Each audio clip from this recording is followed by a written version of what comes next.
말씀을 찾겠습니다. 창세기 6장 5절에서 8절 말씀입니다.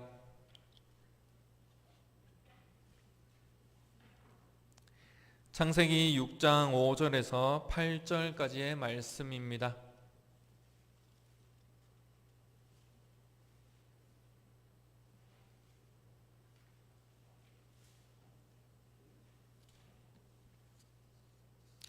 창세기 6장 5절에서 8절까지의 말씀입니다. 우리 5절부터 다 같이 합독하도록 하겠습니다. 여호와께서 사람의 죄악이 세상에 가득함과 그의 마음으로 생각하는 모든 계획이 항상 악할 뿐임을 보시고 땅 위에 사람 지으셨음을 한탄하사 마음에 근심하시고 이르시되 내가 창조한 사람을 내가 지면에서 쓸어버리되 사람으로부터 가축과 기는 것과 공중의 새까지 그리하리니 이는 내가 그것들을 지었음을 한탄함이니라 하시니라. 그러나 노아는 여호와께 은혜를 입었더라. 아멘. 우리 좌우 옆에 계신 분들과 함께 인사하도록 하겠습니다. 예배에 잘 오셨습니다.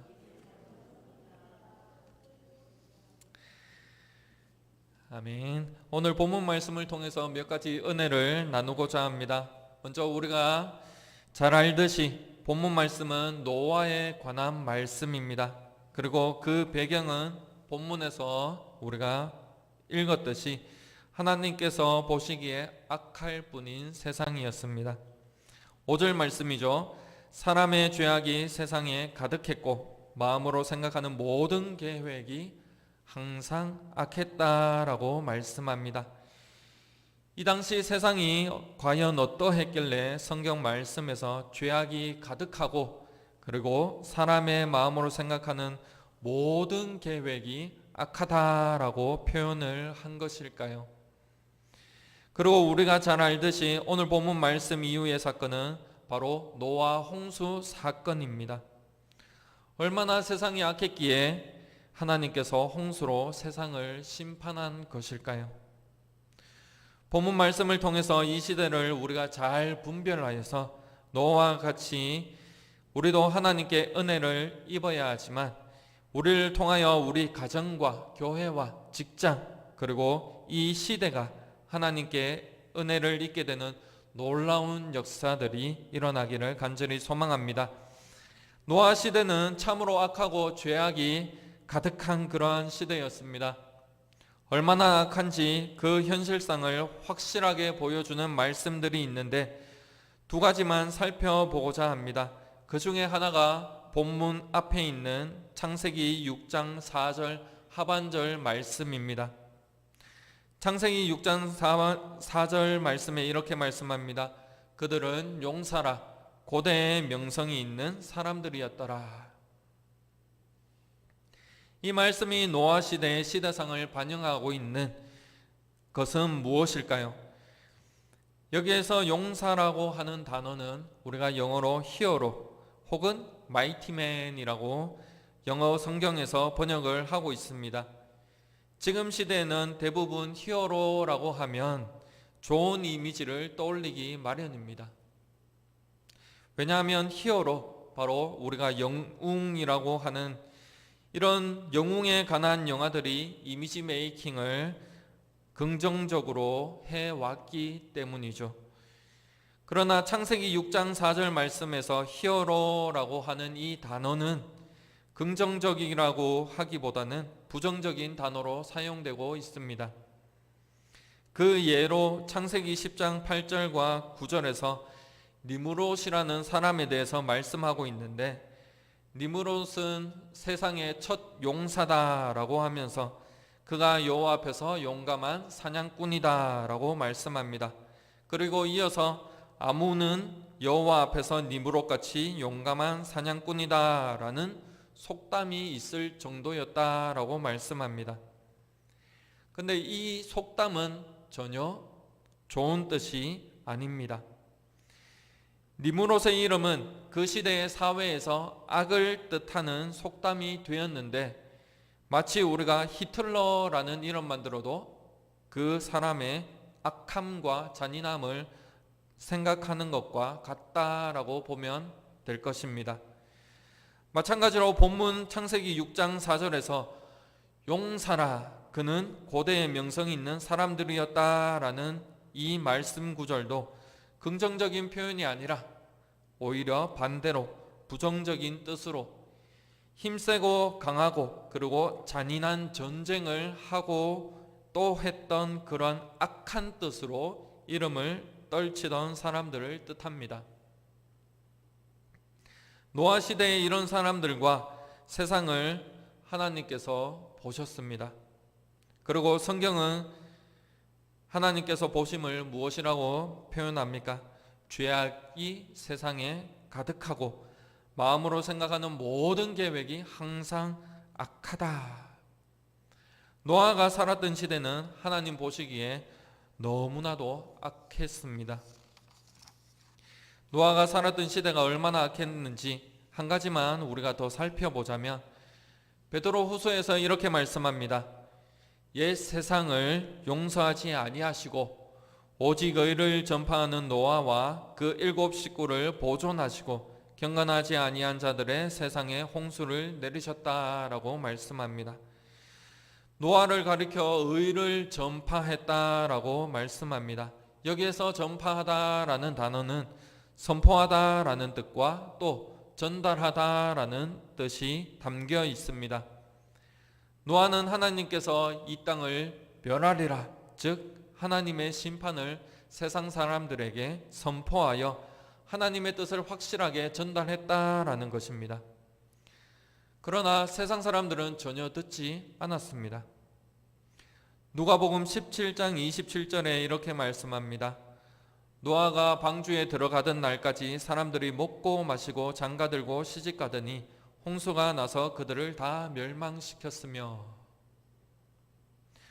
노아가 전하는 하나님의 말씀을 그 누구도 전혀 듣지 않았습니다. 심지어 노아가 하나님께 심판에 대한 메시지를 듣고 120년 동안이나 방주를 지었습니다. 다시 말하면 세상 사람들은 회개하지 않은 사람들에게는 120년이라는 회개할 시간을 주어졌음에도 불구하고 그들은 회개하지 않았다라는 것을 보여주고 있습니다. 물론 그들은 회개하지 않았습니다. 그래서 노아 식구 외에는 단 한 명도 구원받지 못하였음을 성경은 말씀하고 있습니다. 이와 같이 노아 시대는 하나님 보시기에 너무나도 악했습니다. 우리가 이 말씀을 묵상하며 한 가지 생각해 볼 것은, 우리가 살고 있는 지금 이 시대는 하나님 보시기에 어떠할까요? 더 구체적으로 지금 나의 삶은 하나님 보시기에 어떠하십니까? 과연 하나님 보시기에 나의 삶은 하나님께서 만족하실 만한 삶입니까? 하나님 보시기에 아름답고 기뻐하실 만한 그러한 것이 있는 그런 삶입니까? 이러한 질문을 던지며 우리 자신을 살펴보아야 합니다. 이 노아의 시대를 보신 하나님을 성경은 이렇게 표현하고 있습니다. 창세기 6장 6절에 땅 위에 사람 지으셨음을 한탄하사 마음에 근심하시고, 근심하다라는 뜻은 그냥 걱정만 하다라는 뜻이 아닙니다. 영어로 grieve라고 해서 슬픔과 동시에 아픔을 표현하고 있는 단어입니다. 하나님께서 마음으로 아파하시고 아파하셔서 마음으로 애통하시고 우셨다라는 것입니다. 이 세상을 보시고 특별히 사람들을 보시고 그 사람들에게 선함이 없고 악함만 있음을 보시고, 그럼에도 불구하고 하나님께서 창조하신 사람이시기에, 사랑하시는 사람이기에 너무나도 아파하고 아파하시어 마음으로 우셨습니다. 마음으로 애통하셨다라는 겁니다. 우리도 전에는 이와 같은 사람들이었습니다. 마음으로 생각하는 모든 것들이 악한 사람들이었습니다. 그리고 복음을 믿지 않고 복음을 듣지 않았던 그런 악한 사람들이었습니다. 하나님의 마음을 아프게 만들고 슬프게 만들었던 그런 사람들이 바로 저와 여러분들이었습니다. 지금은 우리가 예수님을 믿는 믿음을 주심으로 그분의 자녀가 되었고 하나님의 선하심을 찬양하며 그리고 모든 일에 기도와 간구로 합력하여 하나님의 선을 나타내는 귀한 사역에 동참하고 있는 줄 믿으시기 바랍니다. 이 얼마나 하나님의 큰 은혜입니까? 우리는 여기에서 생각해 보아야 합니다. 이렇게 하나님께서 아파하시며 슬퍼하시는 일들이 지금은 없는지요? 있다면 어떠한 일들인지 우리는 민감하게 반응해야 할 것입니다. 우리가 살고 있는 이 시대뿐만 아니라 어느 시대건 사단은 자신의 추종자들과 그리고 악한 영들, 그들과 최선을 다해서 자신의 모든 능력과 술수와 계략으로 온갖 방법으로 사람들을 미혹하고 유혹해 왔고 또한 지금도 그러하고 있습니다. 할 수만 있다면 하나님의 백성들도 미혹하려고 하는 것이 사탄입니다. 우는 사자와 같이 두루다니며 삼킬자를 찾는다라고 말씀합니다. 그러나 저와 여러분, 바로 하나님의 모든 자녀들의 구원은 결코 떨어지지 않습니다. 로마서에 이렇게 말씀합니다. 하나님의 은사와 부르심에는 후회하심이 없느니라. 믿음을 주신 모든 하나님의 자녀들, 우리의 구원을 끝까지 지켜주신다는 사실입니다. 그렇다면 사단과 악한 영들, 그 추종자들이 이렇게도 세상을 악하게 만들어 놓고 있는데 왜 하나님께서 그냥 보고만 계신 것처럼 보입니까? 하나님께서는 그냥 보고만 계시지 않습니다. 오히려 가장 마음 아파하시며 가장 슬퍼하고 계신 분이 바로 우리 하나님이십니다. 우리 하나님께서 마음 아파 슬퍼하시면서도 노아 시대와 같이 세상을 다 멸하지 않으시는 그 이유가 무엇입니까? 바로 하나님의 자녀된 저와 여러분, 그리고 어서 하나님 품으로 돌아와야 하지만 아직 방황하고 있는 그 자녀들, 하나님께서 애타게 기다리고 찾고 계신다는 사실을 속히 깨달아야 할 그 자녀들 때문이라는 사실입니다. 오늘 본문 말씀 8절에서 노아는 여호와께 은혜를 입었더라. 우리 역시 하나님께 은혜를 입은 자들이 아닙니까? 하나님의 한량없는 사랑하심과 그 은혜가 아니고서야 우리는 살아있지도 못할 것이며 하루하루 살아가지도 못할 것이며 지금 이 자리에서 예배도 드리지 못할 것입니다. 마음에 생각하는 모든 계획이 항상 악할 뿐이었을 것입니다. 반대로 노아와 같이 하나님께 은혜를 입은 자들의 삶은 어떠합니까? 창세기 39장 21절에서 23절까지의 말씀에 이렇게 말씀하고 있습니다. 여호와께서 요셉과 함께 하시고 그에게 인자를 더하사 간수장에게 은혜를 받게 하시매 간수장이 옥중 죄손을 다 요셉의 손에 맡김으로 그 재반 사물을 요셉이 처리하고 간수장은 그의 손에 맡긴 것을 무엇이든지 살펴보지 아니하였으니 이는 여호와께서 요셉과 함께 하심이라.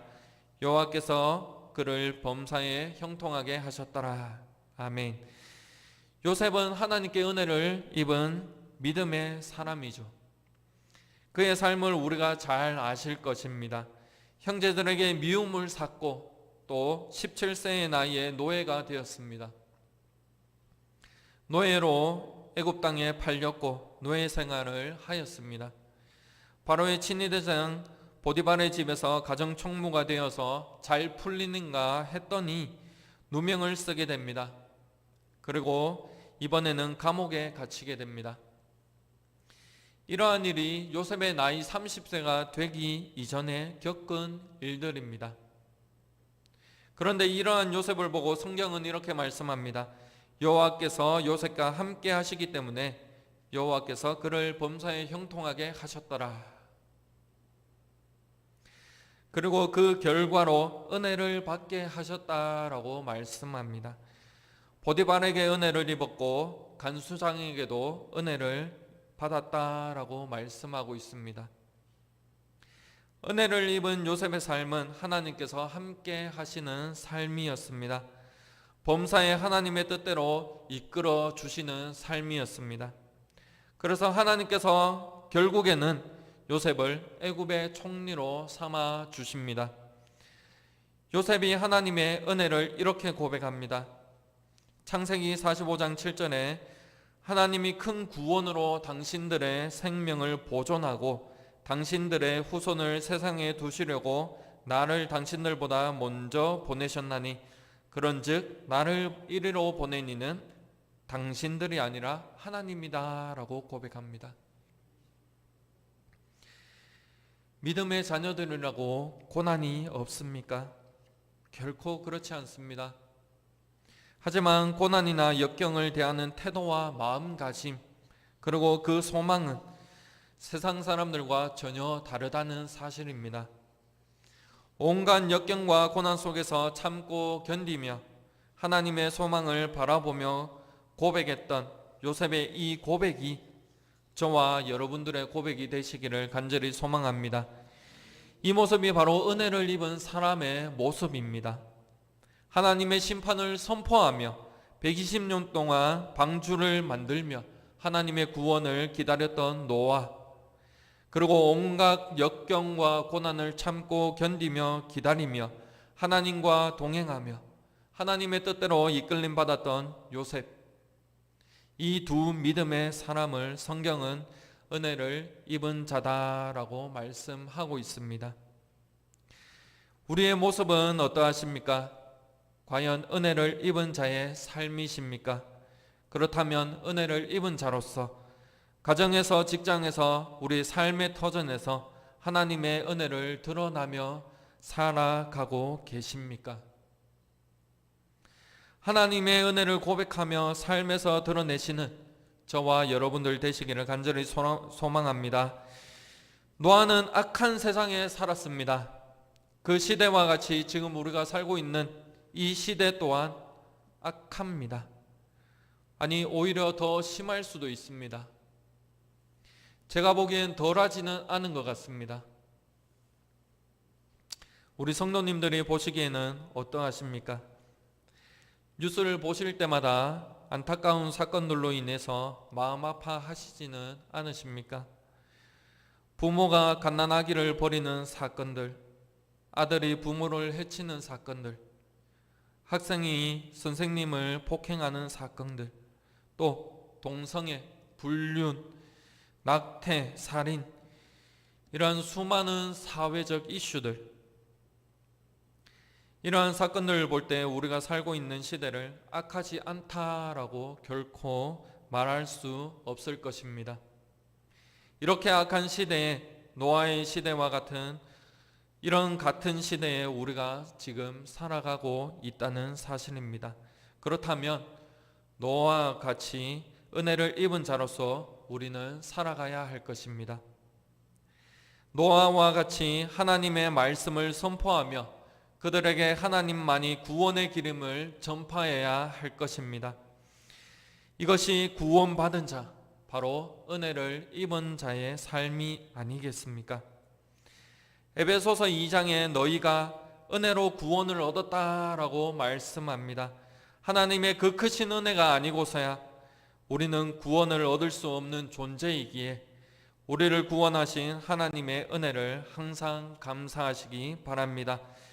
또 요셉과 같이 온갖 역경과 고난 속에서도 하나님과 동행함으로 우리는 참고 기다려야 합니다. 요셉이 친위대장 보디발과 간수장에게 은혜를 입은 것처럼 하나님께서 반드시 은혜를 입게 하실 것임을 우리는 믿고 기다려야 합니다. 하나님의 뜻이라면 반드시 하나님께서 은혜를 주실 것임을 믿고 사모해야 합니다. 히브리서 4장 16절에 이렇게 말씀합니다. 그러므로 우리는 긍휼하심을 받고 때를 따라 돕는 은혜를 얻기 위하여 은혜의 보좌 앞에 담대히 나아갈 것이니라.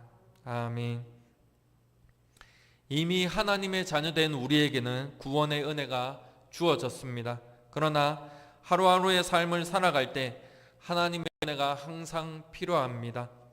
특히나 구원받은 자녀로서 더욱더 때를 따라 돕는 은혜를 달라고 간구하셔야 합니다.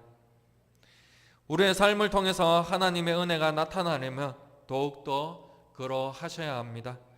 그러기 위해서 담대함으로 은혜의 보좌 앞으로 나아가시기 바랍니다. 하나님께 구하십시다. 우리에게 때를 따라 돕는 은혜를 달라고, 그래서 은혜를 입은 삶을 살게 해달라고, 그리고 은혜를 나누어 주고 이웃에게 은혜를 끼치는 삶이 되게 해달라고 구하십시다. 이런 삶을 사는 우리 남부전원교회 모든 성도들의 삶이 되기를 간절히 소망합니다.